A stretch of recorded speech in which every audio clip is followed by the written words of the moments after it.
একবার পোস্টার দেখলাম আমার এলাকা উত্তরখানে, পোস্টার লাগাইছে সিলেটের একজন বক্তা, নাম লেখছে মৌলানা অমুক, সাইডে লিখে দিছে 26 ইঞ্চি বক্তা। মানে এত মেজাজ গরম হয়েছে, এটাও নাকি বক্তার একটা টাইটেল।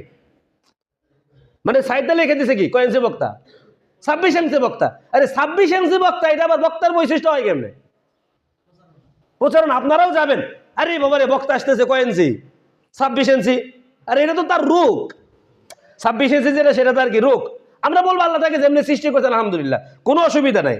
আল্লাহ তাকে 26 ইঞ্চি বানাইছেন আলহামদুলিল্লাহ, কারোকে পাসপোর্ট বানাইছেন এটাও আলহামদুলিল্লাহ, কারো পাসপোর্ট 9 ইঞ্চি বানাইছেন সেটাও আলহামদুলিল্লাহ, কারো 7 ফুট বানাইছেন সেটাও আলহামদুলিল্লাহ, কারো যদি আল্লাহ 1 ফুট বানায় 12 ইঞ্চি এটাও আলহামদুলিল্লাহ। এটা আল্লাহ পাকের ফায়সালা, আল্লাহ যেমনি বানাইছেন আমাকে কিছু করার আছে? এটা আবার ইসলামিক বক্তার বৈশিষ্ট্য হয় কেমনে? সাইডে লাগাই দিয়েছে 26 ইঞ্চি। লোক কিন্তু জায়গা হবে না, মানে লোক কি হবে না, জায়গা হবে না।